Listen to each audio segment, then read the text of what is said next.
नमस्कार, मैं हूं अंकित और आप राग बिहारी देख रहे हैं। बिहार की राजनीति में बहुत कुछ बदलता हुआ दिख रहा है। ऐसे कयास लगाए जा रहे हैं कि नीतीश कुमार अब अपने उम्र के आखिरी पड़ाव पे हैं और ऐसे ये भी अनुमान लगाए जा रहे हैं कि हो सकता है कि नीतीश कुमार राजनीतिक रूप से संन्यास ले। लेकिन सवाल यही है कि नीतीश कुमार यदि संन्यास लेते हैं, नीतीश कुमार यदि पॉलिटिक्स में एक कदम पीछे जाते हैं तो उनका वारिस कौन होगा? क्योंकि जदयू में नीतीश कुमार ही सबसे बड़े नेता हैं और अभी तक फिलहाल किसी ऐसे व्यक्ति का नाम नहीं आ रहा है जो नीतीश कुमार को रिप्लेस कर पाए। इसी से उठ रहा है एक सवाल जो बिहार की राजनीति में चल रहा है कि क्या नीतीश कुमार अपने बेटे निशांत को अपने जगह पर लाएंगे? क्या निशांत आने वाले समय में बिहार के मुख्यमंत्री होंगे? इस विषय पर बात करने के लिए हमारे साथ हैं हमारे executive editor Pankaj Kumar. Sir, सवाल यही है जो सबसे ज़्यादा चर्चे में है कि निशांत जो नीतीश कुमार के बेटे हैं उतने एक्टिव दिखते नहीं हैं, लेकिन हाल फिलहाल के दिनों में कुछ जगहों पे देखा गया है। नीतीश कुमार का वारिस कौन होगा? देखिए अंकित, आपको एक बात बताएं कि दरअसल आज भी राजीव रंजन सिंह और ललन सिंह जो कि केंद्र सरकार में मंत्री हैं, जेडीयू के बड़े नेता हैं, उन्होंने इस बात को बड़े साफ गोई से कहा है कि नीतीश कुमार थके नहीं हैं, नीतीश कुमार रिटायर्ड नहीं है। तो ये मैसेज देने की पूरी कोशिश की जा रही है कि नीतीश कुमार फिट हैं, उनके नेतृत्व में 2025 का चुनाव लड़ा जाएगा। लेकिन सवाल ये उठता है कि अंदर की हकीकत क्या है। ठीक है, 25 में आप चुनाव भी लड़ लीजिए, लेकिन ये तो सच बात है ना कि एक दूसरा पक्ष है जो नीतीश कुमार की मानसिक स्थिति को लेकर के लगातार सवाल उठा रहा है, नीतीश कुमार के व्यवहार को लेकर के लगातार सवाल उठा रहा है। बीजेपी जो इन दिनों एनडीए में है, नीतीश कुमार बीजेपी के साथ हैं। कभी यही बीजेपी जब विपक्ष में थी तो बहुत तरह की बात कर रही थी। आपको याद होगा, ऐसे कोई बड़े नेता नहीं है बिहार प्रदेश के जिन्होंने नीतीश कुमार की मानसिक स्थिति को लेकर के सवाल नहीं उठाया था। पर सवाल मानसिक स्थिति को लेकर के नहीं है, ये कैसा है ये तो बेहतर डॉक्टर बता सकते हैं। पर एक सवाल तो है ना कि नीतीश कुमार अपने राजनीति के अंतिम पड़ाव पर है, उनके बाद पार्टी को कौन संभालेगा? ऐसा दूसरा नेता कौन है जो नीतीश कुमार की लीगेसी को संभालेगा? ये सवाल तो है ना, कार्यकर्ताओं के मन में इसकी चिंता है। और ये बात अक्सर उठती है कि क्या जेडीयू खत्म हो जाएगी, जेडीयू को बचाएगा कौन? ये एक बड़ा सवाल है, क्योंकि आप सेकेंड लाइन के लीडरशिप को देखें तो सेकेंड लाइन के लीडरशिप में जो 3 बड़े नेता हैं वो अपर कास्ट से हैं। तो वो सेकेंड लाइन की लीडरशिप दे सकते हैं, वो मजबूत बैकबोन की भूमिका अदा कर सकते हैं, लेकिन लीडरशिप नहीं दे सकते। तो जो एक जेडीयू ने अपने लिए बिहार में एक स्पेस बनाया है और उस स्पेस को भरने के लिए कोई और पार्टी तो तैयार दिख नहीं रही है। प्रशांत किशोर कोशिश कर रहे हैं, मेहनत कर रहे हैं, फिर वही बात हो जाती है कि बिहार में जाति पाति की पॉलिटिक्स में प्रशांत किशोर की पार्टी कितनी कारगर होगी? क्या वो स्पेस फिल इन करेगी? जो नीतीश कुमार हटेंगे तो वो जो वैक्यूम बनेगा, स्पेस बनेगा, क्या वो फिल इन करेगी? हम आपको बता दें कि जेडीयू के जितने भी सिंपैथाइजर हैं और जेडीयू के जितने भी प्रशंसक हैं, जो नीतीश कुमार के प्रशंसक हैं, जिनको नीतीश कुमार में विश्वास है, वो अक्सर ऐसा सवाल पूछते हैं कि नीतीश कुमार के बाद कौन? पार्टी के कार्यकर्ता चाहते हैं कि नीतीश कुमार के बाद कौन? ये तो तय हो। बहुत लोगों का नाम आया, पहले आरसीपी सिंह का नाम आया था, वो पार्टी से बाहर निकाल दिए गए। मनीष वर्मा का नाम आया था, उन्होंने यात्रा शुरू की, मनीष वर्मा इन दिनों शांत बैठे हुए हैं। उसके बाद पहले ललन सिंह वगैरह का नाम, पर यह बात सबको पता है कि ललन सिंह, संजय झा, अशोक चौधरी, विजय चौधरी, ये लोग बैकबोन का काम कर सकते हैं, सेकेंड लाइन में नेतृत्व प्रोवाइड कर सकते हैं, लेकिन मेन लीडर ऐसा होना चाहिए जो कि जेडीयू का कोर वोट बैंक रहा है। तो सवाल उठता है कि जेडीयू का कोर वोट बैंक कौन सा रहा है? तो नीतीश कुमार का vote bank Kurmi and Koeri समाज रहा है। अब ऐसे में सवाल उठता है कि नीतीश कुमार के बाद कौन? तो बार बार इस तरफ इशारा किया जा रहा है कि नीतीश कुमार की कमी को उनके बेटे निशांत ही पूरा कर सकते हैं। पिछले दिनों निशांत बख्तियारपुर गए थे, बख्तियारपुर में स्वतंत्रता सेनानी के मूर्तियों का अनावरण था।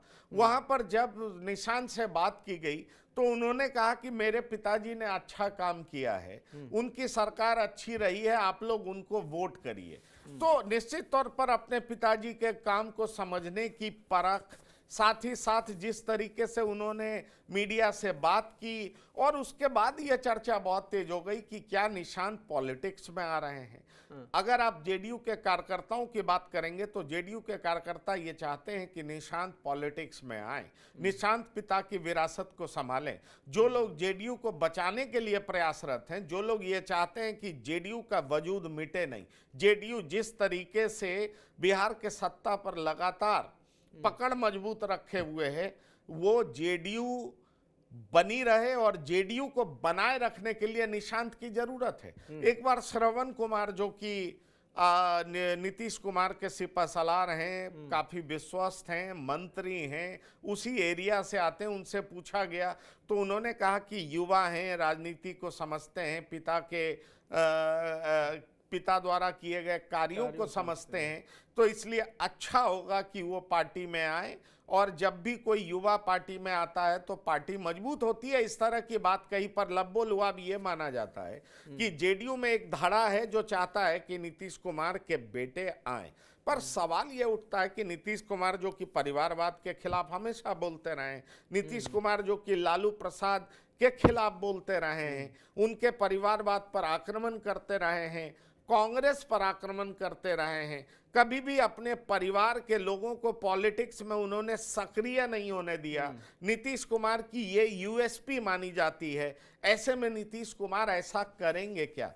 कहा यह जा रहा है कि मार्च में होली के बाद एक ग्रीन सिग्नल मिलेगा, नीतीश कुमार ग्रीन सिग्नल देंगे, निशांत को पार्टी में लाया जाएगा, बाकायदा उन्हें राष्ट्रीय अध्यक्ष बनाया जा सकता है या पार्टी में महत्वपूर्ण जिम्मेदारी दी जा सकती है। पिता कुछ दिन तक मुख्यमंत्री रहेंगे, पिता के कामों को बड़ी नजदीक से देखेंगे और उसके बाद एक मैच्योर्ड पॉलिटिशियन की तरह जब पिता रिटायरमेंट की तरफ बढ़ेंगे या रिटायरमेंट की सोच लेंगे, चूंकि उनका स्वास्थ्य भी उनका साथ नहीं दे रहा है, तो हो सकता है निशांत बागडोर को संभाल सकते हैं। इस तरह की चर्चा है। पर सवाल यह है कि यह फैसला तो नीतीश कुमार ही करेंगे ना, यह बड़ा इंपॉर्टेंट है। एक बात मैं आपको और कहना चाहूंगा अंकित, एक चर्चा बड़ी तेज चली जब आपको याद होगा कि बीजेपी के चाणक्य कहे जाने वाले अमित शाह जब एक निजी चैनल के कार्यक्रम में जाते हैं और उनसे पूछा जाता है कि अगला मुख्यमंत्री नीतीश कुमार होंगे, तो उनका जवाब ये था कि देखिए पार्लियामेंट्री बोर्ड हमारे यहाँ तय करती है। उस समय एक बड़ा क्वेश्चन मार्क उठा। उसके बाद संजय झा के यहाँ भोज था, चूड़ा दही का भोज था, मैं भी उसमें आमंत्रित था, मैं भी गया था। पर आपको ये बताऊं कि जब गृह मंत्री पहुंचे थे और गृह मंत्री को कुछ पत्रकारों ने घेरा था, उसमें कई जगह पर यह रिपोर्ट किया गया कि जब माफ करिएगा अमित शाह से पूछा गया, जो कि बीजेपी के चाणक्य माने जाते हैं, वर्तमान गृह मंत्री हैं, देश की पूरी राजनीति पर मजबूत पकड़ रखते हैं, कैसे किस रास्ते पर चलना है, पार्टी को ले जाना है, सफल कराना है, उनकी बड़ी भूमिका मानी जाती है। ऐसे में जब बिहार के बारे में सवाल पूछा गया तो बकायदा रिपोर्ट किया गया और आरजेडी ने इस पर तंज भी कसा कि आरजेडी ने कहा कि अमित शाह कहते हैं कि जो भी मुख्यमंत्री बनेगा वो नीतीश जी की मर्जी से बनेगा, उनके सलाह मशविरा के बाद बनेगा। तो सवाल उठता है कि कोई और बनेगा क्या? इस पर आरजेडी ने तंज कसा था। अब अमित शाह ने अगर ऐसा कहा है, मैं गया था पर मैं बाद में गया था, मैं उस मुलाकात में था नहीं, अगर उन्होंने ऐसा कहा है तो सवाल ये उठता है कि कहीं ना कहीं अंदर खाने इस तरह की बात तो चल रही है ना कि मुख्यमंत्री कौन होगा। तो और अंदर खाने ये भी बात चल रही है कि जेडीयू की विरासत को कौन संभालेगा। ठीक है, अभी मुख्यमंत्री को लेकर के तमाम तरह की बातें चल रही हैं, लेकिन जेडीयू को बचाने की भी कवायद तेज होगी। जेडीयू कैसे बचेगा और बचेगा तो कौन नेतृत्व संभालेगा, तभी जेडीयू बच सकता है। आप देखिए चिराग पासवान दिवंगत नेता रामविलास पासवान के पुत्र हैं, एलजेपी की विरासत को उन्होंने बखूबी संभाल लिया। आप देखिए लालू प्रसाद की विरासत को तेजस्वी बखूबी संभाल रहे हैं और लालू प्रसाद धीरे धीरे उनको पूरे तरीके से पार्टी की गिरफ्त उनके हाथ में सौंप रहे हैं। अभी देखिए वो फुल फ्लेजेड जो पार्टी की कार्यकारिणी हुई उसमें यह हुआ कि तेजस्वी यादव भी फुल फ्लेजेड फैसला ले सकते हैं। हाँ। सवाल यह उठता है कि मुख्यमंत्री का चेहरा भी है, पार्टी में सारे फैसले भी ले सकते हैं। इसका मतलब साफ है ना कि लालू धीरे धीरे अपना हाथ पीछे खींच रहे हैं और तेजस्वी यादव को पूरे तरीके से सामने कर रहे हैं। अब जेडीयू के जो नेता हैं नीतीश कुमार, उनकी यूएसपी रही है कि भाई वो क्या उसी राह पर चलेंगे जिस राह पर लालू प्रसाद चल रहे हैं, जिस राह पर रामविलास पासवान चले हैं, ये सवाल उठ रहा है। लेकिन दूसरा गंभीर सवाल है कि कहीं नीतीश कुमार इसकी इच्छा नहीं भी रखते हो तो जेडीयू को और दूसरा नेता कौन बचा सकता है? तो जो कार्यकर्ता हैं, जो जेडीयू के सिंपैथाइजर हैं, जो इस बात पर पूरा भरोसा रखते हैं, उनको लगता है कि जेडीयू को बचाने के लिए अगर कोई आ सकता है जो बचा सकता है तो वो नीतीश कुमार के सुपुत्र हैं। इसलिए कार्यकर्ताओं में उत्सुकता है, इसलिए जेडीयू के सिंपैथाइजर्स में उत्सुकता है, इसलिए जेडीयू बनी रहे, कारगर रहे, मजबूत रहे। जिन लोगों को जेडीयू एड्रेस करती है, जिन लोगों का जेडीयू में भरोसा है, वो लोग ऐसा चाहते हैं कि नीतीश के बाद उनके सुपुत्र आए, बागडोर थामे। वैसे कहा यह जा रहा है कि ये मुख्यमंत्री रहेंगे, संगठन इनके हाथ में सौंपा जा सकता है, कुछ साल इन्हें तजुर्बा दिया जाएगा और उसके बाद फिर पार्टी की कमान ये यहीं पे खड़ी होती पार्टी की कमान ये संभाल लेंगे। लेकिन देखिए, ये सारी बातें कयासों के भीतर छिपी हुई।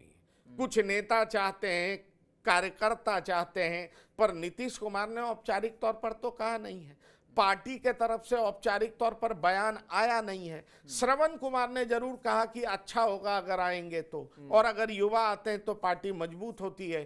कई कार्यकर्ताओं में इस बात की चर्चा है, लेकिन क्या वाकई ऐसा होगा, इसको लेकर के सबको इंतजार है। पर एक बड़ा सवाल जो है कि जेडीयू बचेगी कैसे? जेडीयू को कौन दूसरा नेता बचा सकता है? जब जेडीयू के सिंपैथाइजर ऐसा मान रहे हैं, जेडीयू के कार्यकर्ता मान रहे हैं, और नीतीश कुमार राजनीति के अंतिम पड़ाव पर है, तो नीतीश कुमार के बाद कौन संभालेगा? अगर इस पॉसिबिलिटी पर चर्चा होती है तो निशांत के तरफ ध्यान तो जाता है। तो क्या निशांत कुमार आएंगे जो पिता की विरासत को आगे लेके जाएंगे? ये एक सवाल है। पर दूसरा सवाल ये खड़ा होता है कि क्या नीतीश कुमार, जो कि परिवारवाद के विरोध बोलते रहे हैं, क्या इसको अप्रूव करेंगे?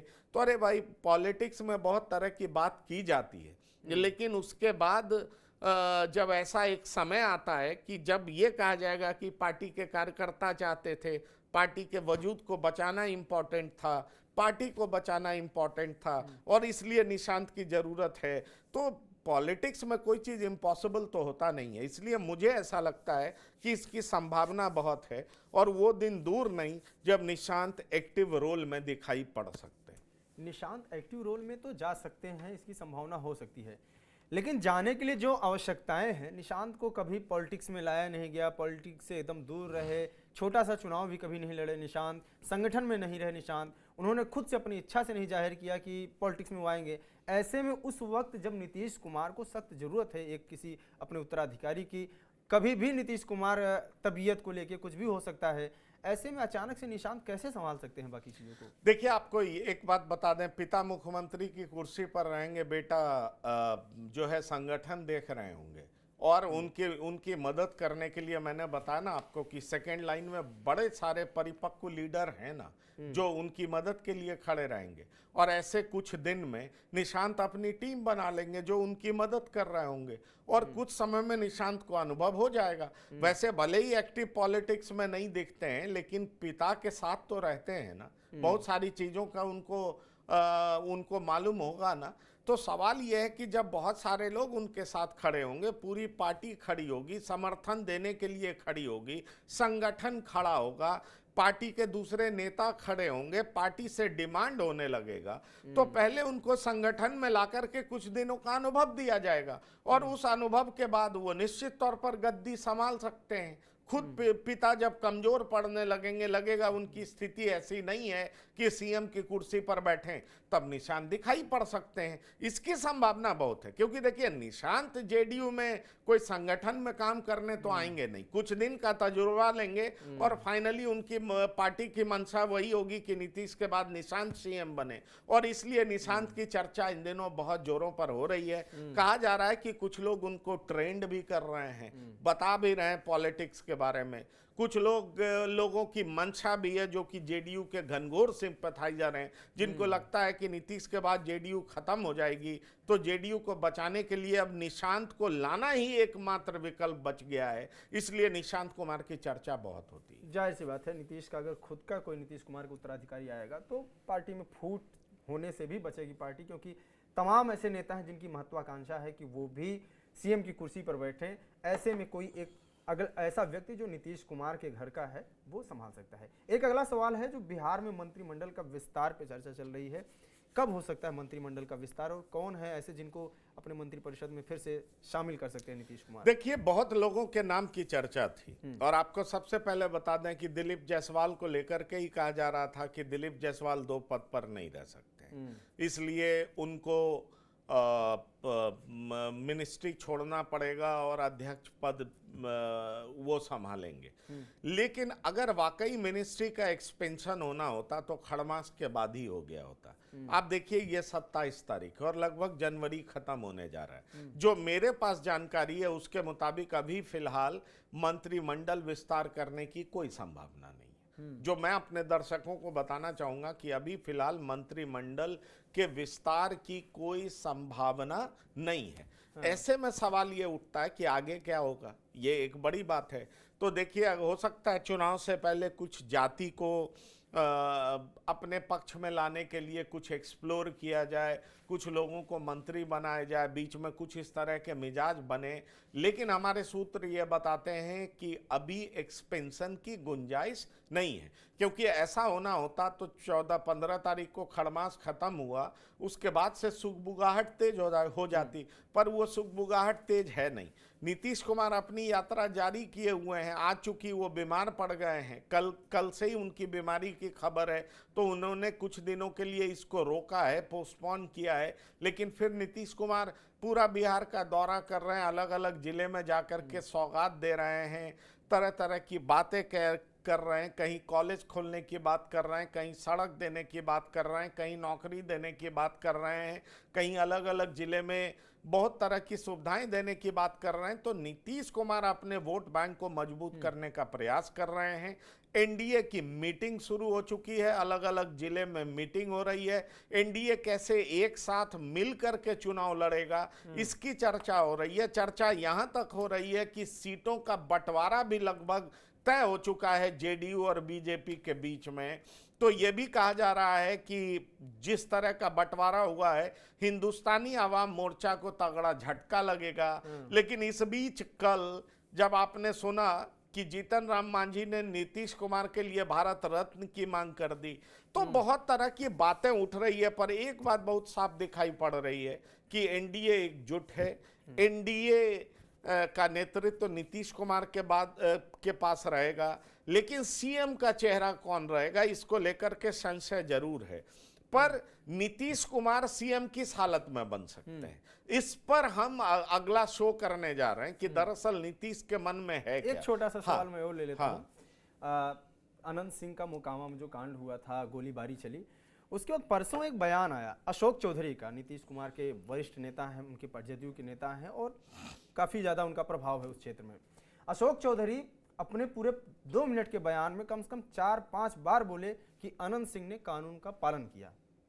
वो ये कहते हैं कि अनंत सिंह जनप्रतिनिधि हैं, और किसी की डिमांड पे गए थे और वहाँ बचाने उनको फायरिंग हो गई तो क्या करेंगे, बचाव हम किए थे और उसके बावजूद वो समर्पण किए, वो जेल गए, कानून का पालन किया।